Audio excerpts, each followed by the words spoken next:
కమ్యూనిస్టులకు భవిష్యత్తు ఉందా? రానంతసేపు కమ్యూనిస్ట్ పార్టీకి భవిష్యత్తు ఉంటుంది. వచ్చిన తర్వాత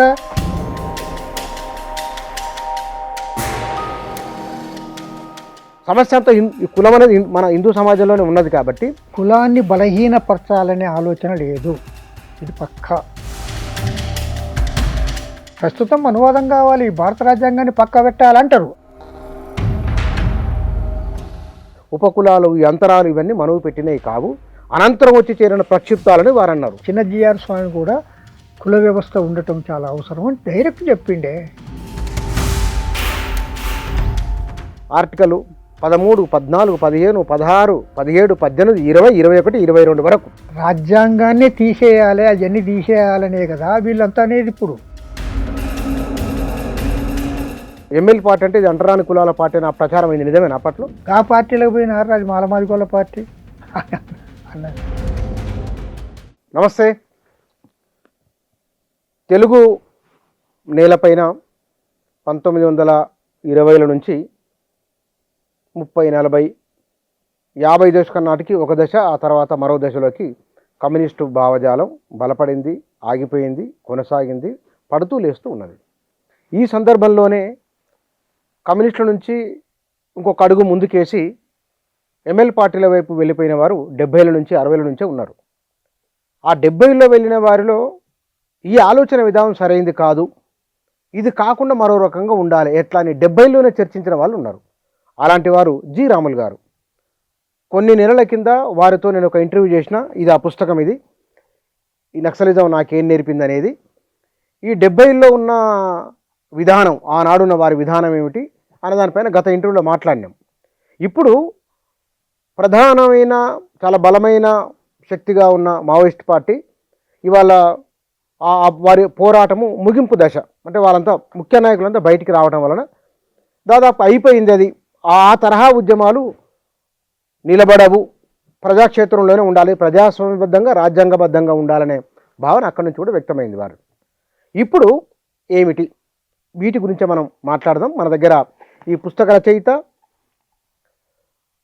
కమ్యూనిస్ట్ ఉద్యమాలలో 50 ఏళ్ల పాటు పనిచేస్తున్న వారు మన దగ్గర ఉన్నారు, వారే రాములు గారు. సార్ నమస్కారం. నమస్తే. నమస్తే సార్. మీది మొదలు మనం మాట్లాడుకున్న ఇంటర్వ్యూలో భాగంగా ఇందులో ఉన్న చాలా విషయాలు ఇవాళ మాట్లాడుతున్నాం. కొంతమంది అంటే ఆనాడు మీరు యువకులు, బహుశా ఇప్పుడు బయటకు వచ్చిన దేవ్జీ కానీ మల్లోజులు కానీ మీరంతా సమావేశకులేనా? అంటే మా తర్వాతనే వచ్చిన వాళ్ళే వాళ్ళు. ఓ మీరే సీనియరు. నేను 72 నుంచి 75, 76 వరకే ఈ రిజైనేషన్ లేఖ రాసి నేను ఆ మూమెంట్ నుంచి బయటకు వచ్చి 77లో ఈ ఎమర్జెన్సీ లిఫ్ట్ చేసిన సందర్భంగా దాన్ని ఆసరా చేసుకొని బయటకు వచ్చిన వాడిని. కాబట్టి నా తర్వాతనే వాళ్ళు చెప్పే మొత్తం వ్యవహారం చూస్తే నా తర్వాతనే. నాకు తెలిసినంత వరకు మల్లోజుల కోటేశ్వరరావు నాకు పరిచయం, ఆ బ్యాచ్ అంటే ఫస్ట్ బ్యాచ్. అప్పుడెప్పుడు అంటే అది పరిచయం 70లో పరిచయం, నాకు 72, 73లోనే పరిచయం మల్లోజుల కోటేశ్వరరావు. ఈ మల్లోజుల వేణుగోపాల్ గారు ఉండు కదా, వాళ్ళ బ్రదర్. తర్వాతనే వీళ్ళంతా ఇప్పుడు ఈ మల్లోజుల వేణుగోపాల్ కానీ, దేవుజీ కానీ, మన ఇతనెవరు మన ఆశన్న కానీ, ఇలాంటి వాళ్ళందరూ కూడా వాళ్ళ యొక్క ఉపన్యాసాలు లేకపోతే వాళ్ళ రాసినవి కానీ, వాళ్ళు వీడియోలలో మాట్లాడినవి కానీ విన్నప్పుడు వాళ్ళు తర్వాత బ్యాచ్ లాగా అనిపిస్తుంది నాకు. ఓకే. మీరు బయటకు వచ్చిన తర్వాత వాళ్ళని కలిసిందా మీరు? నేను మొన్ననే ఆశన్నని కలిశాను, తర్వాత ఈ దేవుజీని వీళ్ళని కలవలేదు, మాట్లాడాను. తర్వాత మొన్న మల్లోజుల వేణుగోపాల్ కూడా ఒకసారి ఫోన్ చేశాడు, ఆయనతో కూడా మాట్లాడటం జరిగింది. అయితే వాళ్ళు ఆల్రెడీ మల్లోజుల వేణుగోపాలు విజ్ఞప్తి అనే పేరిట 22 పేజీల లేఖ రాశాడు కదా, అవి చూశాను. చాలా కన్స్ట్రక్టివ్గా అనిపించింది. అదేవిధంగా ఆశన్న కూడా వీడియో విన్నా నేను, అది కూడా చాలా పర్ఫెక్ట్గానే ఉంది. తర్వాత మొన్న కూడా మాట్లాడాను. చాలా వాళ్ళ లోపల ఏది పశ్చాత్తాపం కానీ, తర్వాత తాము ఎక్కడ పొరపాటు చేసినామని కానీ అని ఆ వివరాలను చూసినప్పుడు వాళ్ళు కరెక్ట్గానే ఆలోచిస్తూ బయటకు వచ్చినట్టు నాకు అనిపించింది. అయితే ఇంకా ఈ దేవుజీ వీళ్ళు మాట్లాడింది నేను ఇంకేం వినలేదు. సరే, అందరూ వాళ్ళైనా వీళ్ళైనా అందరూ సాయుధ పోరాటం ఇప్పుడున్న పరిస్థితుల్లో మనకి ఉపయోగం కాదు, దాని ద్వారా ముందుకు పోలేము, ఇంత పెద్ద యంత్రాంగాన్ని ఎదిరించగలిగే పరిస్థితి మనకి లేదు, ప్రజాబలం ఉంటే దేన్నైనా సాధించవచ్చు, మనకి ప్రజాబలం లేదు, రోజు రోజు బలహీనపడుతున్నామని గమనించిన తర్వాతనే వాళ్ళంతా కూడా బయటకు వస్తుందనేది అర్థమవుతుంది. మొదలు బయటకు వచ్చినందుకు అక్టోబర్లో అనుకుంటా వాళ్ళు బయటకు వచ్చినందుకు అతను ఆశన్నను తర్వాత ఈ వేణుగోపాల్ని విమర్శించిన వాళ్ళు తర్వాత ఇప్పుడు వీళ్ళు బయటకు వచ్చినాక విమర్శించలేదంటేనే అర్థం ఏంటంటే అనివార్యం బయటికి రావటం అని వీళ్ళు కూడా గమనించినట్టు మనం భావించవచ్చు. ఆన్ ది హోల్ ముఖ్య నాయకత్వం అంతా కూడా బయటకు వచ్చేసిండ్రు. ఎవరన్నా కొంతమంది అక్కడో ఇక్కడో కొంతమంది రాకపోయినా లేదా 4 రోజులైన తర్వాత వాళ్ళు రాక తప్పదు. తర్వాత వాళ్ళు అక్కడ ఉండి చేయగలిగేది కూడా ఏమి లేదు. నాయకత్వం బయటకు వచ్చింది, నాయకత్వం అంతా బయటకు వచ్చింది. దాన్ని నడపటానికి కావాల్సిన నాయకత్వం మళ్ళీ కొత్తగా పుట్టి దాన్ని ఏదో ముందుకు తీసుకుపోతారని నాకు నమ్మకం లేదు. కానీ మనం గతంలో వీళ్ళంతా బయటికి రావడానికి కొన్ని నెలల ముందు మనం మాట్లాడుకున్నాం. దాదాపు 5-6 నెలల క్రితం మనం మాట్లాడుకున్నాం. ఇంకా కొంచెం అవతలే మరి కావచ్చు కూడా కదా. అవును. ఆ తర్వాత చాలా పరిణామాలు. నేను ఆ పుస్తకం రాసింది ఏది నక్సలిజం నాకేం నేర్పింది రాసింది 2024 మన మార్చి ఏప్రిల్ ఆ మధ్యలో రాశాను ఆ పుస్తకం. సెప్టెంబర్ ఆ మధ్యలో అది ప్రింట్ అయింది. థర్డ్ 2 ఎడిషన్స్ అయిపోయినాయి. 3వ ఎడిషన్ ఇప్పుడు త్వరలో రాబోతుంది. ఈ పుస్తకం మన తెలంగాణ పబ్లికేషన్ వాళ్ళు చంద్రమోహన్ వాళ్ళు వేశారు. ఈ పుస్తకాలన్నీ కూడా మనకి ఏది నవ తెలంగాణ, జన చైతన్య ఇలాంటి తెలంగాణ పబ్లికేషన్స్ వాళ్ళు వేశారు. తెలంగాణ పబ్లికేషన్స్ వాళ్ళు వేశారు. తర్వాత మరి కొనేటోళ్ళు ఎక్కడ కొనాలి? మరి నవ తెలంగాణ పబ్లికేషన్స్ లో ఉన్నది సుందర విజ్ఞాన కేంద్రం పక్కనే ఉన్న బుక్ స్టాల్లో దొరుకుతున్నాయి. అదే విధంగా జన చైతన్య నవ చైతన్య అనుకుంటా వాళ్ళ దాంట్లో దొరుకుతున్నాయి. ఇట్లా ఆన్లైన్ లో తెప్పించుకోవచ్చు, ఆన్లైన్ లో కూడా తెప్పించుకోవచ్చు. మన పబ్లికేషన్స్ వాళ్ళ దగ్గర కూడా చాలా ఉన్నాయి.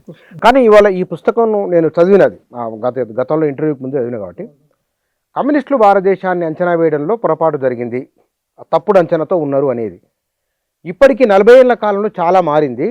ఇవాళ మన దేశంలో కమ్యూనిస్టులది వారి ఆలోచన విధానం పనిచేస్తుందా? ప్రజలను ఆకట్టుకోగలరా? ఒకటే మన భారతదేశంలో ప్రపంచవ్యాప్తంగా ఉన్న ఇతర దేశాలకు ఈ దేశానికి ఒక పెద్ద డిఫరెన్స్ ఉంది. మన భారతదేశం గురించి మార్క్స్ కానీ అదేవిధంగా మన ఇండియన్ కమ్యూనిస్ట్ లీడర్స్ నంబూద్రిపాద్ కానీ సామాజికవేత్తలు మన ఇతను దేవి ప్రసాద్ చట్టోపాధ్యాయ కానీ ఇట్లా అనేక మంది రాసిన రచనలన్నీ మనం చూసినప్పుడు ఒకటే ఏంటంటే మన భారతదేశం లోపల ప్రపంచంలో ఎక్కడ లేని ఒక కుల వ్యవస్థ ఉంది. ఇది ఈ హిందూ మతోన్మాదం అనేది ఇలా మనువాదం అంటామా, బ్రాహ్మణిజం అంటామా, హిందూ మతోన్మాదం అంటామా, ఏదైతే వీటన్నిటి యొక్క ప్రభావంతో మనం ఈ సమాజాన్ని మార్చటానికి కావలసిన విధంగా దాన్ని ఆసరా చేసుకొని ఆ వ్యవస్థ ఉన్నప్పుడు ఏం చేయాలి అనే విషయాన్ని కొంత అర్థం చేసుకోవటం లోపల కొంత వెనకబడ్డాం కమ్యూనిస్ట్ ఉద్యమం. ఇది నేనంటమే కాదు, ప్రతి కమ్యూనిస్ట్ పార్టీ తన యొక్క ఆత్మవిమర్శన రిపోర్టు లోపల ఇప్పుడు నేను చెప్పింది, మేము భారతీయ సమాజాన్ని సరిగ్గా అర్థం చేసుకోలేకపోయాము, ఈ దేశంలో ఉన్న కులం ఒక ప్రత్యేకమైన అంశము, ఇది వర్గ పోరాటాలని కొనసాగించకుండా ఆటంకపరుస్తుంది, దీన్ని పరిష్కరించుకుంటూ లేదా ఈ రెండింటిని సమన్వయం చేసుకుంటూ ఈ వర్గాన్ని, కులాన్ని, ఈ ఆర్థిక రంగాన్ని, ఈ సామాజిక రంగాన్ని సమన్వయం చేసుకుంటూ విప్లవోద్యమాన్ని ముందుకు ఎలా తీసుకుపోవాలి అనే దాని విషయంలో మేము వెనకబడ్డామని మీరు కనుక ఏ కమ్యూనిస్ట్ పార్టీ డాక్యుమెంట్స్ చూసినా కూడా ఇప్పుడు నేను చెప్పిన అంశం కనపడదు. అవును అంటున్నారు, కనపడుతుంది. అయితే దానికి తగ్గట్టుగా ఏమి చెయ్యాలి, కార్యాచరణ ప్రోగ్రామ్ అనాలసిస్ చేస్తాను, కానీ దానికి ట్రీట్మెంట్ ఏంటనే కాడ డయాగ్నైజ్ చేస్తాను, కానీ ట్రీట్మెంట్ కాడ అర్థం కావటం లేదు. అర్థం కావట్లేదంటే అడుగు ముందుకు వేయట్లేదా, లేకపోతే ఇప్పుడు ఎందుకు లేని ఆగుతున్నట్ట? అట్లని కాదు, అంటే ప్రయత్నం చేస్తాను లేదని మార్గం ఇంకా దొరికించుకోలేకపోతున్నారు. అయితే ఎవరికి వాళ్ళు ఏమనుకుంటారంటే మేము పట్టింది రైటే, మేము ఆలోచించేది రైటే, మా లైనే రైటే అనుకుంటున్నారు, కానీ ఏది ముందుకు పోలేకపోతుంది. కాబట్టే ఇప్పుడు అందరూ ఆలోచనలో పడ్డరు. ప్రజా సమస్యలను లేదా ప్రజల్లో ఎదుర్కొంటున్న ఒక ఒక విశాలమైన ప్రజారాశులు ఎదుర్కొన్న సమస్యలు ఒకవైపు ఉంటాయి. అప్పర్ మిడిల్ క్లాస్ ఎదుర్కొనే సమస్యలు ఒక రకంగా ఉంటాయి. ఇవాళ మౌలిక సదుపాయాల నుంచి కొంత మార్పు దిశగా సమాజ ప్రయాణం ఉన్నది. ప్రయాణం ఉన్న ఈ సందర్భంలో మనుషుల ఆలోచన ఏకీభావం కోసం ఆర్ఎస్ఎస్ ఒక ప్రయత్నం చేస్తున్నది. ఒకే బావి, ఒకే గుడి, ఒకే శ్మశానం. ఆర్ఎస్ఎస్ చేస్తున్న ప్రయత్నం నిజంగానే ఇందులో కులానికి తావులేదు కదా. హిందువులు అంత ఎక్కడున్నా సరే మెజార్టీ ఉన్నది హిందువులే కాబట్టి సమస్య అంతా ఈ కులం అనేది మన హిందూ సమాజంలోనే ఉన్నది కాబట్టి ఒక ఏకీభావం వైపు తీసుకొని వెళ్తున్నప్పుడు కమ్యూనిస్టులు చేసే మరో ఈ పోరాటము ఒకటి, ఫస్ట్ ఆఫ్ ఆల్ ఆర్ఎస్ఎస్ కానీ, విశ్వ హిందూ పరిషత్ కానీ, లేదా ఈ బీజేపీ కానీ, ఈ ఫోర్సెస్ అన్నీ కూడా కులాన్ని బలహీనపరచాలనే ఆలోచన లేదు. ఇది పక్కా. తర్వాత కుల వ్యవస్థ ఉండటం అవసరమని వాళ్ళ భావన. కులాలు ఉండాలి, కులాల మధ్య సామరస్యం ఉంటే సరిపోద్ది అనేది వాళ్ళ ఆలోచన. కులాలను నిర్మూలించాలనేది కూడా లేదు. ఈ కులాల మధ్య కూడా సామరస్యం అనే పాయింట్ కూడా మేము తక్కువ వాళ్ళం ఇట్టుండాల్సిన వాళ్ళమే, మేము ఎక్కువ వాళ్ళం మేము ఇట్టుండాల్సిన వాళ్ళమే అనే భావనని పోవాలంటం లేదు వాళ్ళు. మీరు ఎవరి కులాన్ని వాళ్ళు ఉంచుకోండి, స్టేటస్ అట్నే మెయింటైన్ చేయండి. మేము తక్కువ వాళ్ళము అని మీరు తిరగబడితే అప్పుడు లేనిపోయిన సమస్య సమాజం లోపల అశాంతి వస్తుంది అనే ఆలోచనే తప్ప ఈ కుల వ్యవస్థనే పోగొట్టాలనే ఆలోచన ఆర్ఎస్ఎస్ కానీ, విశ్వ హిందూ పరిషత్కి కానీ, ఈ సంఘ్ పరివార్కి లేదు. అది నేను చెప్పటం కాదు. మనం కనుక వాళ్ళ యొక్క హెడ్గే వారో లేకపోతే అతను మన ఆర్ఎస్ఎస్ని స్థాపించిన వీళ్ళంతా కూడా చెప్పిన దాన్ని చూస్తే నేను అనేది వాళ్ళ యొక్క పుస్తకాలను చదువుతున్నప్పుడు, వాళ్ళ సాహిత్యాన్ని చదువుతున్నప్పుడు ఇవన్నీ మనకి స్పష్టంగా కనపడతాయి. వాళ్ళ మనువాదం ఉంది ఉదాహరణకి. మనువాదాన్ని వాళ్ళు అది మన ప్రస్తుతం మనువాదం కావాలి, భారత రాజ్యాంగాన్ని పక్క పెట్టాలంటారు. అంటే చాలామందికి మనువాదం అంటే ఏంటో తెలియదు. మనువాదం చాలా స్పష్టంగా చెప్తుంది, దేవుడే మనని ఈ విధంగా అంటే దేవుడే ఈ మనుషుల మధ్య అసమానతలను సృష్టించాడు, బ్రాహ్మణులని దేవుడే ముఖం నుంచి పుట్టించాడు అని ఆర్ఎస్ఎస్ ఎప్పుడు చెప్పలేదు కదా. మీరు చూడండి, మనువాదాన్ని సమర్థించాలి, మనువాదమే మన రాజ్యాంగం అంటే అర్థం ఏంటి? ఆర్ఎస్ఎస్ అన్నారంటే మనువాదం వాళ్ళ ఎక్కడన్నా ఉందా? ఉన్నది, నేను చూపిస్తా. నేను రాసిన వాటిలో నేను రాసిన నీలం రంగేరుపు అనే పుస్తకంలో ఇప్పుడు నేను చెప్పిన అంశాలన్నీ రాశాను కూడా. అదేవిధంగా మనువాదం, మనుధర్మశాస్త్రం అని, మనుస్మృతి అని పుస్తకాలు వచ్చినాయి. పొనుగోటి కృష్ణారెడ్డి రాసింది ఉంది. అందులో నేను రాసింది పొనుగోటి కృష్ణారెడ్డి మనధర్మం చదివిన నేను, అంటే గ్లాన్స్ గా చూసిన ఇంత ఉద్గ్రంథం అది. అందులో ప్రక్షిప్తాలు ఉన్నాయి వారన్నమాట. వాస్తవానికి సరే ఆయన చూపిన తొవ్వనే ఇంత కుల విచ్ఛిన్నానికి, కుల దారుణానికి పునాది అనుకున్నప్పటికీ ఈ అందులో ఉన్న మనిషిని ముట్టుకోకూడదు, అంటుకోకూడదు, ఇన్ని కులాల మధ్య కులాలు ఉపకులాలు, ఈ అంతరాలు ఇవన్నీ మనవు పెట్టినవి కావు, అనంతరం వచ్చి చేరిన ప్రక్షిప్తాలని వారు అన్నారు. ఆ ప్రక్షిప్తాలను తప్పని ఎవరైనా చెప్పారా? మనకు కృష్ణారెడ్డి చెప్పింది. కృష్ణారెడ్డి చెప్పటం కాదు, ఈ ఆర్ఎస్ఎస్ నాయకులు లేకపోతే మన విశ్వ హిందూ పరిషత్ నాయకులు లేకపోతే ఇతర ఉన్నారు కదా ఇప్పుడు సనాతనవాదం అని చెప్పేటోళ్ళంతా చెప్పిండ్రా? ఎక్కడన్నా మీకు ఎక్కడన్నా కనపడదా? ఈవెన్ చిన్నజీఆర్ స్వామి కూడా కుల వ్యవస్థ ఉండటం చాలా అవసరం అని డైరెక్ట్ చెప్పిండే. మరి ఆయన మీద కేసు పెట్టలేదు? ఇవి ఒకటి, భారతదేశంలో ఆర్టికల్ 13, 14, 15, 16, 17, 18, 20, 21, 22 వరకు మనుషుల సమాన హక్కును, గౌరవప్రద జీవితాన్ని, వాక్ స్వాతంత్రాన్ని, లింగ సమానత్వాన్ని ఇన్ని ప్రసాదిస్తున్నప్పుడు ఆయన ఆ మాట అన్నప్పుడు ఎవరు ఎందుకు కేసు చేయలేదు ఆయన మీద? మరి అంటే ఒకటే, సరే కేసు వేసింది వేయలేదనే పాయింట్ ఇప్పుడు నేను దాని డీటెయిల్కి పోను, నాకంతా దాని మీద. అయితే ఒకటే నేను చెప్పదలుచుకుంది ఏంటంటే, చాలా స్పష్టంగా మనుధర్మ శాస్త్రం లోపల ఇప్పుడు మీరు అన్నారు రాజ్యాంగంలో ఉన్న 14, 15, 16 అవును. ఇవి చెప్పారు మీరు. రాజ్యాంగాన్నే తీసేయాలి, అవన్నీ తీసేయాలనే కదా వీళ్ళంతా అనేది ఇప్పుడు. మన డైరెక్ట్గా బీజేపీ అనంత్ కుమార్ హెగ్డే అనుకుంటా, కర్ణాటక తర్వాత ఆయన ఒకతను, నేను ఇవాళ మార్నింగ్ కూడా చూశాను, ఇంకెవరో ఉన్నారు, ఆయన డైరెక్ట్గా ఈ రాజ్యాంగాన్ని పక్కకు పడేసి మనం మన ధర్మశాస్త్రాన్ని తీసుకురావాల్సిన అవసరం ఉంది డైరెక్ట్ అంటుండ్రు వాళ్ళు. అన్నప్పుడు దాన్ని ఖండిస్తూ బీజేపీ నాయకులు కానీ బీజేపీ ప్రభుత్వం కానీ ఆయన మీద ఏమన్నా యాక్షన్ తీసుకుందా? ఎందుకు తీసుకోలే అంటే వాళ్ళ మైండ్లలో ఉన్నది అదే, అతని ద్వారా అనిపిస్తాండ్రు అంతే. అంటే మీ ఉద్దేశం ప్రకారం మరోసారి ఈ పంచములను ఊరి బయటికి విసిరేస్తారని మీరు ఆందోళనతో ఉన్నారా? ఇప్పుడు కొత్తగా విసిరేసేది ఏముంది, వాళ్ళని తీసుకురాదు అని నేను చెప్తున్నా. ఓహో, ఎక్కడున్నా అక్కడనే ఉన్నారు. కొత్తగా వీళ్ళందరూ మళ్ళీ ఏదో వచ్చి కలిసిండు తీయడు, మళ్ళీ ఏదో బయటికి వెళ్ళగొడతారని కాదు, వాళ్ళని రానియరు అని నేను అంటున్నా. ఇప్పుడు ఇంతెందుకు, గుజరాత్ లోపల గుజరాత్ ప్రభుత్వం ఒక కొత్త చట్టం తీసుకురాబోతుంది. ఆ చట్టం ఏంటరికైనా ఇంటర్ క్యాస్ట్ మ్యారేజులు, ఇంటర్ రిలీజన్ మ్యారేజులు జరగకూడదు. ఇది ఆ చట్టం యొక్క ఉద్దేశం. ఏం చెప్తుంది? Inter caste, inter religion. ఏ చట్టం నుంచి ఎక్కడ వచ్చింది అది? గుజరాత్లో మొన్ననే మీరు నా దగ్గర ఉన్నది, నా ఫేస్బుక్లో కూడా అది పెట్టిన కూడా, ఆ గుజరాత్ ప్రభుత్వం చేసిన దాన్ని కూడా పెట్టాను. రాములు జీ అని అది ఫేస్బుక్ మీరుది చూడండి, దాంట్లో అది ఉంది, వివరాలతో సహా ఉంది. దాని సారాంశం ఏంటంటే 2 వేరు కులాల వాళ్ళు వివాహం చేసుకోవటానికి వీలు లేదు, ఏ కులం వల్ల ఆ కులమే చేసుకోవాలి.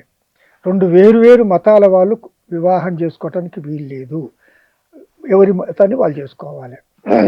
ఇది ధర్మం, ఈ ధర్మాన్ని పాటించాలి, ఈ ధర్మాన్ని తప్పిన వాళ్ళని శిక్షించాలి అని చట్టం చేసిండ్రా. అదే చెప్తున్నా. దీనికి ఏం చేశారంటే ఇంటర్ క్యాస్ట్ మ్యారేజీలు రద్దు చేయడానికి ఇండైరెక్ట్గా ఏం చేశారంటే తల్లిదండ్రుల యొక్క అనుమతి రిజిస్ట్రేషన్ చేయించాలి. రిజిస్ట్రేషన్ చేయటానికి తల్లిదండ్రుల అనుమతి ఉంటేనే రిజిస్ట్రేషన్ చేయాలి, అప్పుడే ఆ మ్యారేజ్ చెల్లుద్ది. ఇది చట్టం. నేను కావాలంటే చూపిస్తాను. నేను మన అంటే దీని ఉద్దేశం ఏంటంటే ఈ కులాలు ఇట్టనే ఉండాలి, ఈ మతాలు ఇట్టనే ఉండాలి, ఇంటర్ క్యాస్ట్ జరగొద్దు, ఇంటర్ రిలీజన్ జరగొద్దు, ఏ కులానికి ఆ కులమే ఉండాలి. ఇది వాళ్ళ విధానం. అది నేనేదో కొత్తగా చెప్పటం కాదు. ఇంతెందుకు, మీరెవరన్నా ఆర్ఎస్ఎస్ లేదా ఈ సిద్ధాంతాన్ని నమ్మేటి వాళ్ళ దగ్గర మనం కొద్దిసేపు కూర్చొని మాట్లాడదాం. మీరు చూడండి, నాకు అతనికి పెట్టండి, నేను లేదా మా దాంట్లో ఇంకా మా అందరికంటే కూడా ఇంకా కదిరి కృష్ణ ఉన్నాడు, ఆయన అయితే ఇంకా వివరాలతోని శ్లోకాలతో కూడా చెప్తాడు. మాట్లాడదాం. అది అయితే అసలు విషయానికి వద్దాం. అయితే భారతీయ సమాజంలో ఉన్న ఈ కుల వ్యవస్థ ఏం చేస్తుందంటే ఈ శ్రామిక వర్గాన్ని అంతా కలవనీయకుండా చేస్తుంది. అందుకోసం మనం కులాన్ని పరిగణలోకి తీసుకోవాలనేది. ఎందుకంటే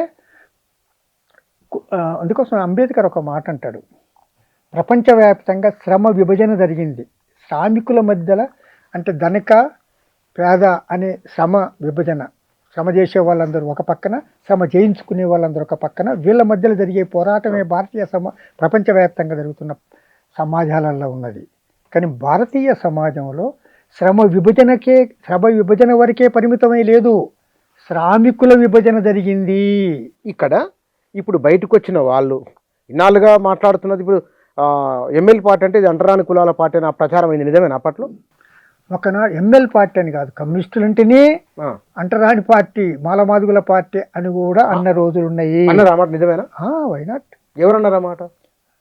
ఈ ఆధిపత్య కులాల వాళ్ళు ఓపెన్గా ఆ పార్టీలోకి పోయినారు, అది మాలమాదిగోళ్ళ పార్టీ అన్నారు. ఎందుకంటే సహజంగానే ఎవరైతే ఎక్కువ అణిచివేతకు గురవుతారో వాళ్ళు అణిచివేతకు ఎవరు ఎక్కువ రిప్రజెంట్ చేస్తారో వాళ్ళ పక్కన పోతారు, సహజం. కాబట్టి ఆ దశలో ఇప్పుడు ఎక్కడైనా మీరు చూడండి, చుండూరులో కానీ, కారంచెళ్ళ కానీ, అప్పుడు కంచికర్ల కోటేషన్ కానీ, లేదా ఇక్కడ మొన్న జరిగిన ఏది కుమ్మెరల కానీ, లేదా జగత్యాల జరిగింది, ఎక్కడ మీరు చూసుకోండి ఎవరు చేస్తారు? ఈ దళితుల మీద, వెనుకబడ్డ వర్గాల మీద దాడులు, దౌర్జన్యాలు ఆధిపత్య శిక్షణ చేస్తాయి కదా. వీటిని అడ్రస్ చేయాలన్నప్పుడు చట్టబద్ధంగా రాజ్యాంగబద్ధంగా చేయాలి.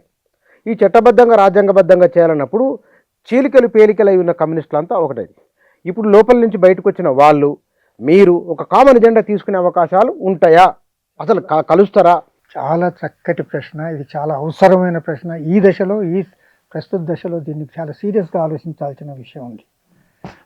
ఒకటి, ఇప్పటికీ కమ్యూనిస్టు ఉద్యమం అంటే సామాన్య ప్రజల లోపల అభిమానం ఉంది.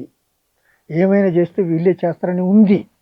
కానీ మీరన్నట్టుగా ఈ చీలికలు పేలికలు కావటంతో ప్రజలకి ఈ కమ్యూనిస్టుల మీద విశ్వాసం తగ్గిపోయింది. కమ్యూనిజం మంచిదనుకుంటారు, సమానత్వం కావాలనుకుంటారు. కానీ ఈ కమ్యూనిస్ట్ పార్టీల వల్ల కావటం లేదు, కాలేదేమో ఈ చీలికలు పేలికలు అవటం వల్ల అనుకుంటారు. ఇది వాస్తవం. కాబట్టి దీన్ని అందరు ఇప్పుడే గుర్తిస్తారు. ఒకనాడు ఇంత గుర్తింపు లేదు, అంటే మనందరం కలవాలే తప్పదు అనే భావన ఇప్పుడు వస్తుంది. కానీ ఇంతకుముందు లేదు. ఎవరికి వాళ్ళే మేమే సరైన వాళ్ళము, మాదే రైటు, మేమే ముందుకు పోతాం, అన్నీ పోతాయి, అన్నీ అంతమైపోతాయి, మేమే మిగులుతాం అన్నట్టుగా ఉండేటోళ్ళు. కానీ ఇప్పుడు అందరూ కళ్ళు తెరుస్తుండ్రు, అర్థం చేసుకుంటారు, రియలైజ్ అవుతారు. అయితే ఇప్పుడు ఏం చేయాలి? ఎవరికి వాళ్ళు ఎవరిని అడగండి, ఏ కమ్యూనిస్ట్ పార్టీ నాయకులను అడగండి, ఐక్యం కావాల్సిందే అంటారు. ముఖ్యంగా సిపిఐ సిపిఎం ఎక్కువ అంటారు. అయితే ఇప్పుడు ఎవరికి వాళ్ళు అనటం కాకుండా దానికి ఒక కార్యాచరణ కావాలి, ఒక ప్రణాళిక కావాలి. నా అభిప్రాయం ఏంటంటే తక్షణమే ఒక పార్టీగా అందరు కలిసి ఒకటే కమ్యూనిస్ట్ పార్టీ, నేపాల్ లాగా, శ్రీలంక లాగా అట్లా అయితే చాలా సంతోషం. కాలేకపోతే కనీసం ఒక ప్లాట్ఫారం, అంటే కనీస కార్యక్రమంతో వామపక్ష భావాలు కలిగిన వాళ్ళు, అంటే ఈ అందరికీ విద్య కావాలి, అందరికీ వైద్యం కావాలి, అందరికీ ఉపాధి కావాలి, అందరికీ ఇల్లు కావాలి, ఈ 4 డిపెండ్స్ చాలు. ఇది కామన్. ఎవరు కాదు, ఏ కమ్యూనిస్టులు కాదనరు, ఎవరు బీజేపీ కూడా కాదనరు, కాంగ్రెస్ కూడా కాదనరు. దీన్ని కావాలనుకునే వాళ్ళందరూ మార్క్సిజాన్ని నమ్మిన వాళ్ళు. అంటే మార్క్సిజాన్ని నమ్మటం ఏంటంటే సమాజం కావాలి, అంతిమంగా కావాలనుకునే వాళ్ళు. ఈ సొంత ఆస్తులు అనే కొంతమందికే ఉండటం, ఎవరికి మిగతా వాళ్ళు కూలీలుగా ఉండటం అనే వ్యవస్థ ఉండకూడదు అనుకునే వాళ్ళు, దోపిడీ రహిత సమాజం కావాలనుకునే వాళ్ళు. అయినా కనీసం అంటే వీళ్ళంతా కమ్యూనిస్టులు అందరికీ ఈ అభిప్రాయం ఉంటుంది. మార్క్సిజాన్ని వ్యతిరేకించే వాళ్ళు ఎవరు ఉండరు. అసలు ఇంతెందుకండి, మార్క్స్ చెప్పిన కమ్యూనిస్ట్ ప్రణాళికల్ని ఇప్పుడు నేను చెప్పినవి ఉన్నాయి. అందరం మార్క్స్ అంటున్నాం కాబట్టి ఆ మార్క్స్ చెప్పిన ప్రణాళికని మనం ఆమోదిస్తే సరిపోతుంది. దాంట్లో ఉన్న ఐటమ్స్నే మన కార్యక్రమంలో భాగం పెట్టుకొని కలవాలి. ఇప్పుడు అంటే కొంతమంది ఏమంటున్నారు అంటే, ఇట్లా మీలాంటి వాళ్ళతో నేను రెగ్యులర్గా మాట్లాడుతున్నది, భారతదేశంలో ఒక మార్పు కావాలంటే ఒక గాంధీ, ఒక అంబేద్కర్, ఒక రామ్ మనోహర్ లోహియ, జయప్రకాష్ నారాయణనాడు, వీళ్ళకి ఆచరణ ఆల్రెడీ ఇండియాలో ఉన్నది. దీన్ని ఎందుకు పట్టుకోవడం లేదు? మీరు జర్మనీలో అక్కడ పెట్టుబడి దేశాల్లో ఉన్న మార్క్సిజాన్ని, ఆ భూభౌతిక పరిస్థితికి అనుగుణమైన సిద్ధాంతాన్ని కుల వ్యవస్థ ఉన్న భారతదేశంలో ఎందుకు ఇంప్లిమెంట్ చేద్దాం అనుకుంటున్నారు? ఇప్పుడు కూడా ఇప్పుడు ఈ 40-50 ఏళ్ల కాలంలో కమ్యూనిస్ట్ పార్టీల వైఫల్యాన్ని అంగీకరిస్తున్నా మళ్ళీ అంబేద్కర్ను, గాంధీని వదిలేసి మీరు అటువైపు ఎందుకు పోతున్నారు అనే ప్రశ్న. ఒకటి, సరే, ఫస్ట్ ఆఫ్ ఆల్ మార్క్సిజం అనేది గొప్పది. ఎందుకంటే మార్క్సు తను క్యాపిటల్ రాసే వరకు లేదా కమ్యూనిస్ట్ ప్రణాళిక రాసే వరకు ధనవంతులు ఎలా అవుతారో, పేదలు ఎలా అవుతారో అనేది ఎవరు చెప్పలే. ఇది చాలా కీలకమైన అంశం. అసలు డబ్బు ఎట్లా కూడుద్ది, ధనవంతులు ఎట్లయితారు, పేదవాళ్ళు ఎట్లయితారు. అందరూ ఏమనుకునేది, దేవుడి దయ ఉంటే ధనవంతులు అవుతారు, దేవుడి దయ లేకపోతే పేదోళ్ళు అవుతారు, పాపం చేస్తే పేదోళ్ళు అవుతారు, పుణ్యం చేస్తే సంపన్నులు అవుతారు. ఇది కదా పాతగా ఉన్నది. అది కాదు, దోపిడీ చేస్తేనే ధనవంతులు అవుతారు. ఇతరులను దోపిడీ చేయకుండా, ఇతరుల శ్రమశక్తిని దోపిడీ చేయకుండా ఎవరు కాలేరు. అని మొట్టమొదలు శ్రమని గురించి, శ్రమశక్తిని గురించి, అదనపు విలువ గురించి చెప్పి పేదవాళ్ళు ఎట్టయితారో కారణం చెప్పింది మార్క్స్. అందుకోసమే మార్క్స్ ఏ దేశమైనా కావచ్చు, కానీ దాంట్లో ఉన్న మిగతా అవన్నీ మార్క్స్ పేరిట అనేకం చెప్తారు. అవన్నీ నేను చెప్పటం లేదు ఇక్కడ. కానీ మార్క్స్ చెప్పిన కీలకమైన విషయం ఇది ఒకటి ఫస్ట్ పాయింట్. కాబట్టి అది యూనివర్సల్. ఇప్పుడు ఐన్స్టీన్ ఏదైనా కనిపెట్టినా, ఆర్కిమిడీస్ ఏదన్నా కనిపెట్టినా, ఇంకెవరన్నా న్యూటన్ ఏదన్నా కనిపెట్టినా మనందరం యూనివర్సల్గా ఎట్లా తీసుకుంటామో సామాజిక శాస్త్రం లోపల మార్క్స్ ఈ శ్రమ దోపిడీ గురించి చెప్పటం, ధనవంతులు ఎలా అవుతారో పేదలు ఎలా అవుతారో చెప్పింది. కాబట్టి ఆయన ఓకే రైట్. రెండో పాయింట్కి వస్తాను నేను. అంబేద్కర్ని మనం, పూలేని మనం, రామ్ మనోహర్ లోయని, ఇలాంటి గాంధీని, ఇలాంటి వాళ్ళని మనం ఎందుకు పరిగణలోకి తీసుకోలేదు? ఇక్కడ లోపం జరిగింది. ఇప్పుడు అందరూ గమనిస్తున్నారు ఈ లోపాన్ని కూడా. ఒకనాడు అంబేద్కర్ అంటే ఆయన బూర్జువా ఏజెంట్ అనో లేదా సామ్రాజ్యవాద ఏజెంట్ అనో ఇంకేదో మాట్లాడిన కమ్యూనిస్టులు ఉన్నారు. కానీ ఇప్పుడు ఎవరు ఆ మాటలు మాట్లాడటం లేదు. పైగా అంబేద్కర్ జయంతులు, పూలే జయంతులు, వర్ధంతులు, సామాజిక ఉద్యమకారులందరినీ వెలుగులకు తీసుకురావాలి, సామాజిక ఉద్యమాలు నిర్మించాలని ప్రత్యేకంగా, ఉదాహరణకు చెప్పాలంటే మా సిపిఎం పార్టీ ఉంది. ఈ మధ్యకాలంలో ఒక 18 పేజీల మొత్తం ఒక డాక్యుమెంట్ని తీసింది. అసలు సామాజిక శక్తుల్ని మనం గుర్తించడం ఎలా, ఈ అంటరానితనానికి వ్యతిరేకంగా ఏ విధంగా పోరాటం చేయాల్సిన అవసరం ఉంటుంది, సమాజం లోపల ఈ శక్తులన్నింటిని ఎట్లా సమీకరించాలి అనే విషయం మీద ఒక డాక్యుమెంటే చేసింది. పైగా మేము చూడాలి వచ్చే 13, 11, 12, 13, 14 ఈ సామాజిక ఉద్యమకారుల ఈ కులరహిత సమాజం ఉత్సవాలనే పేరిట మేము నిర్వహిస్తున్నాం కూడా కార్యక్రమాన్ని. కాబట్టి మేమే కాదు, సిపిఐ కానీ మిగతా మన మావోయిస్టు గ్రూపులు కానీ వాళ్ళందరూ కూడా ఈ మధ్యకాలాన ఈ విషయాన్ని గుర్తిస్తారు. గతంలో గుర్తించాలని నేను ఒప్పుకుంటాను. కాబట్టి లేటుగానైనా గుర్తించినందుకు మనం పాజిటివ్గా చూడాల్సిన అవసరం ఉంటుంది. కాలగమనంతో పాటుగా కమ్యూనిస్టుల వొకాబులరీ మారడం లేదు. ఈ మధ్యకాలంలో ఆర్ఎస్ఎస్ వాళ్ళు 100 ఏళ్ల సందర్భంగా ఒక కరపత్రాలు వల్లేశారు. అందులో ఎక్కడ పడికట్టు పదాలు, గొట్టుకొట్టు పదాలు లేవు, చాలా సులభంగా ఉన్నాయి. భారతదేశంలో కులం ఉంది, అది దుర్మార్గమైంది, మనుషులుగా మనం దూరం ఉండకూడదు, అందరం కలిసిమెలిసి జీవిద్దాం, పండుగలు ఏమైనా అయినప్పుడు, ఉత్సవాలు అయినప్పుడు సామూహికంగా మనం పరస్పరం గౌరవించుకుందాం, ఒకరిళ్ళకు ఒకరు వెళ్దాం. ఎంత సులభంగా ఉన్నాయి మాటలు, ఏ సిద్ధాంతం లేదు. రైట్, నేను ఒక మేరకి దీన్ని యాక్సెప్ట్ చేస్తా. ఎందుకంటే కమ్యూనిస్టులు మాట్లాడంగానే సామ్రాజ్యవాదం పెట్టి తర్వాత పోతే ఇంకేమంటాం, చాలా పదాలు ఉంటాయి. అసలు ఒక్కోసారి మాకు కూడా బాధ అనిపిస్తుంది. దీనికి ఆల్టర్నేటివ్గా మనం ఏమన్నా చూస్తే, ఉదాహరణ చెప్పాలంటే సంస్కరణలు అనేది మంచి పాజిటివ్ మాట, కానీ తెలవకుండానే సంస్కరణలు పోవాలి అని మాట్లాడుతుంటాం. అంటే అది నెగటివ్ మాటని మనం మాట్లాడుతుంటాం. తర్వాత నయా ఉదారవాదం, నయా విద్యా విధానం పోవాలంటాం. అంటే పాత విద్యా విధానం కావాలని అడుగుతారు ఎవరన్నా. అంటే ఇట్లాంటివి చాలా ఉన్నాయి. అప్పుడప్పుడు మేము కూడా ఆలోచిస్తున్నాం. ఏదేమైనా విద్య అమ్మడం కొనడం పోవాలంటే అయిపోయాయి కదా. అదే, అందుకోసం ఇట్లాంటివి చాలా ఉన్నాయి. దీని చాలా ఈవెన్ నియంతృత్వం అనే మాట అసలు మనకి పనికిరాని మాట. మేము కార్మిక వర్గ నియంతృత్వాన్ని చేసుకొస్తామని రాసుకుంటారు. ఎందుకు నియంతృత్వం, ఎవరి మీద? అసలు ఎవరి మీద? అందుకోసమే ఈ మధ్యకాలాన అలాంటి పదాలు కూడా తీసేసి నెమ్మదిగా, అయితే స్పీడ్గా మారాల్సినంత ఇంకా మారటం లేదు, నెమ్మదిగా మారుతారు. ఏదేమైనా ఒక్కటే నేను చెప్పదలుచుకుంది, కమ్యూనిస్టు ఆలోచన అనేది భారతీయ సమాజంలో అనేక మార్పులకు కారణమైంది. ఇవాళ ఒక అభ్యుదయకరమైన సంస్కృతి కానీ, అభ్యుదయకరమైన ఆలోచనలు కానీ, లేదా కులాన్ని ఏ మేరకు బలహీనపరచడంలో కానీ, తర్వాత కార్మిక వర్గ హక్కులు సంపాదించడంలో కానీ, వ్యవసాయ కార్మికులకి ఉపాధి లాంటి పథకాలు రావటం కానీ, ఈ విషయాలన్నింటిలో కమ్యూనిస్ట్ పార్టీ చేసిన కాంట్రిబ్యూషన్ మామూలు విషయం ఏం కాదు. ఇంతెందుకు మీరు చూడండి, ఇప్పుడు కుల నిర్మూలన కోసం ప్రత్యేకంగా కార్యక్రమం తీసుకునే కాబట్టి కూడా పార్టీలు ఆలోచిస్తున్నాయి. ఎందుకంటే ఎవడి కులంలో వాడే పెళ్లి చేసుకున్న తర్వాత కులాలెట్ట పోతాయి. ఇవాళ చూడండి, అది స్థిరీకరించి మరింత ఘనీభవించి, అసలు నా ఉద్దేశం చెప్పాలంటే తెలుసో తెలియకో ఎవరి కులంలో వాళ్ళు మనం పెళ్లి చేసుకుంటున్నామంటే మనందరం కులవాదులమే, కులానికి ఆ పార్టీ వాళ్ళమే. ఇది పక్కా కాదని ఎవరన్నంటే ఏం చెప్పలేము మనం. కానీ కులం ఇవాళ ఇంతకాలం సమాజంలో ఉండటానికి కారణం వివాహ వ్యవస్థ, సకుల వివాహ వ్యవస్థే. ఇప్పుడు కొనసాగటానికి కారణం సకుల వివాహ వ్యవస్థే. రేపు కొనసాగించబడితే కూడా కారణం కుల వ్యవస్థ.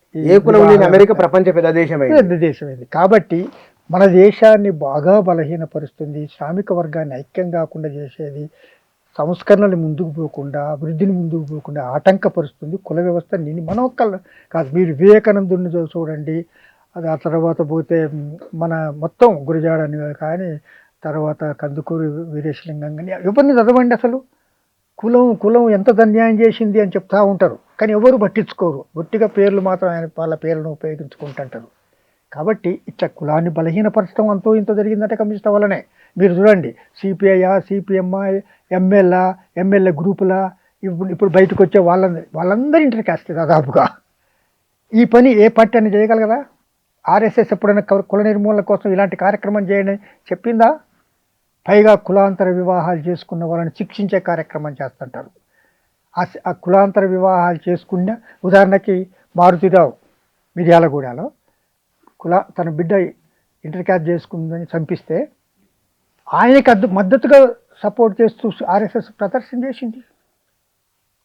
మేమందరం అతన్ని శిక్షించాలని చేస్తాం, రక్షించాలని చేస్తాం. అంటే వాళ్ళ మనస్తత్వమే అట్టుంటుంది. అందుకోసం ఏంటంటారు, మీరు ఎవరిదాకా అన్నారు వాళ్ళు కూడా కులానికి వ్యతిరేకంగా ఉంటారు? కాదు, వాళ్ళు కులాన్ని రక్షించడం కోసం ఉంటారు.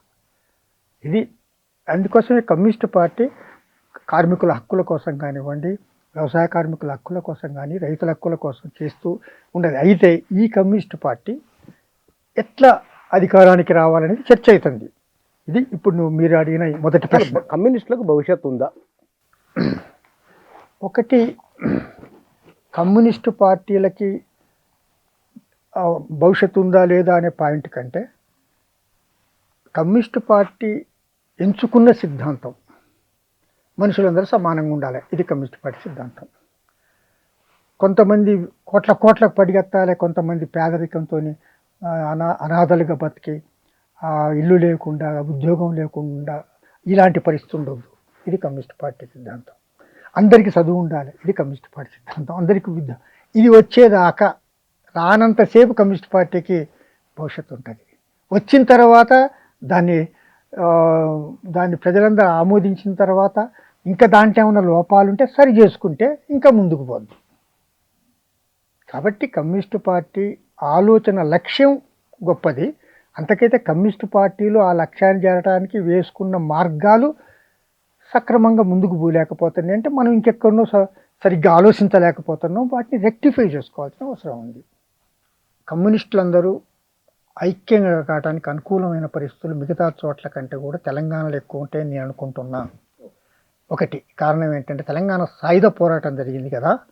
ఇప్పుడు ఎవరిని అడగండి, ఏ పార్టీలో ఉన్న వాళ్ళని కూడా అడగండి, వాళ్ళు కాంగ్రెస్ కావచ్చు, టీఆర్ఎస్ కావచ్చు, బీజేపీ కావచ్చు, ఇంకేదైనా పార్టీ కావచ్చు, అందరు చెప్పేది ఏంటంటే మా తాత మా తండ్రి ఇట్లా చేసిండ్రు, తెలంగాణ సాయుధ పోరాటంలో అట్లా చేసిండ్రని కథలుగా చెప్పుకుంటారు. దాన్ని చూసి గర్వపడుతుంటారు. వాళ్ళు ఏ పార్టీలోనే ఉండని ఆయన ఇప్పుడు. అంటే దీనివల్ల మనకు అర్థమయ్యేది ఏంటంటే, కమ్యూనిస్ట్ పార్టీ అంటే అభిమానం అనేది వాళ్ళలో ఉన్నది అని అర్థం. అంటే దీన్ని క్యాచ్ చేసుకోవటానికి కమ్యూనిస్టులు కనుక జాగ్రత్తగా ప్లాన్ వేస్తే, ఈ మిగతా భారతదేశంలో మిగతా రాష్ట్రాల కంటే ముందు తెలంగాణ లోపల ఇది కమ్యూనిస్టు ఉద్యమం మరింత ముందుకు పోవడానికి అవకాశాలు ఉన్నాయి. ఇది ఒకటి, ఫస్ట్ పాయింట్. అయితే ఇంతకుముందే నేను చెప్పినట్టుగా కమ్యూనిస్టుల మధ్యలో యూనిటీని కనుక ఒక పార్టీ ఇమ్మీడియట్ కాకపోయినా యూనిటీని తీసుకురాగలిగే ప్రయత్నాలు జరిగితే చాలా ఉపయోగకరంగా ఉంటుంది. దానికి నేను ఇంతకుముందు చెప్పినట్టే మినిమం ప్రోగ్రామ్, కనీస కార్యక్రమం ప్రజల కోసం అవసరమైన దానికి చేయాలి. ఇప్పుడు బయటకు వచ్చిన మావోయిస్టులు కూడా పాతగా ఉండే పాత భావాలని, పాత అండర్స్టాండింగ్ని పక్కకు పెట్టి ఈ సాయుధ పోరాటం సాధ్యం కాదని అర్థమైంది కాబట్టి వాళ్ళు ఎన్నికలకు రావాలి. ఈ సిపిఎం సిపిఐతో వాళ్ళు కూడా కలిసి పనిచేయాలి, కనీస కార్యక్రమంతో ముందుకు పోవాలి, ఒక సంఘటన ఏర్పాటు చేయాలి. వీళ్ళు కనుక జాగ్రత్తగా ఒక వేదిక మీదకి రాగలిగితే అభ్యుదయ శక్తులు అంటే అంబేద్కర్ వాదులు, ఈ సామాజిక ఉద్యమకారులు ఉన్నారు కదా, వీళ్ళందరూ కూడా వీళ్ళతో కలిసి పనిచేయడానికి అవకాశం ఉంటుంది. అప్పుడు ఒక అభ్యుదయ ఆల్టర్నేటివ్ ఒకటి, ప్రగతిశీల ఫ్రంట్ ఒకటి ఏర్పడుద్ది. దీనికి అవకాశాలు ఉన్నాయి మన తెలంగాణలో మిగతా అన్ని రాష్ట్రాల కంటే. ఎందుకంటే కమ్యూనిస్ట్ లెగసీ కంటిన్యూ అవుతుంది. దీన్ని సొమ్ము చేసుకోవాల్సిన బాధ్యత ప్రస్తుతం ఇప్పుడు ఆల్రెడీ సిపిఎం సిపిఐ లాంటి పార్టీల మీద ఇతర నక్సలైట్ గ్రూపుల మీద తాజాగా వచ్చిన మావోయిస్ట్, ఈ మావోయిస్టుల్లో కూడా భేదాభిప్రాయాలు కనపడుతున్నాయి. అయితే మొన్నటిదాకా భేదాభిప్రాయాలు ఉన్నాయి, కానీ ఇప్పుడు అందరూ బయటకు వచ్చిండ్రు కాబట్టి, అందరూ అది పక్కకు పెట్టేసిండ్రు కాబట్టి సాయుధ పోరాటాన్ని, వీళ్ళ బాధ్యత కూడా ఏంటంటే బయటకు వచ్చి మేము ప్రజల మధ్యలో పనిచేస్తూనే ఉంటాను కాబట్టి వీళ్ళే చొరవ తీసుకొని వీళ్ళ ఐక్యంగా వీళ్ళు కలిసి ఒక ప్లాట్ఫామ్ మీదకి రావాలి, మిగతా వాళ్ళందరినీ ఒక ప్లాట్ఫామ్ మీదకి తీసుకొచ్చే బాధ్యత కూడా వాళ్ళు తీసుకోవాల్సిన అవసరం ఉంటుంది. దానికి సిపిఎం సిపిఐ మొదటి నుంచి ఇలాంటివి కావాలంటారు. ఈ ఆచరణ లోపలికి దాన్ని తీసుకురావాల్సిన అవసరం ఉంటుంది. అట్లా చేస్తే తెలంగాణ లోపల ఉంటుంది, దీని ప్రభావం భారతదేశ వ్యాప్తంగా ఉంటుంది. Right sir, thank you. Okay, right. భారతదేశంలో కమ్యూనిస్టు పార్టీలు వారి భవిష్యత్తు ఏమిటి అనేది ఒక ప్రశ్న. రెండవది, భారతీయ సమాజంలో ఈ భారతీయుల జీవితాలపైన, భారతీయుల జీవితాలను ఒక దండలో దారం వలె నిర్మితం చేసిన గాంధీ, అంబేద్కరు, పూలే, లోహియా, ఇట్లా చాలా వివేకానందుడు ప్రధానంగా, ఇలాంటి వారి ఒక పరంపర కూడా ఉన్నది. ఈ అన్ని అంశాలను మరి వారు పరిగణలోకి తీసుకుంటామని అంటున్నారు. రాబోయే రోజుల్లో ఈ తరహా ఆలోచన పరుల రాజకీయాలు ఎట్లా ఉంటాయో చూద్దాం. Thank you.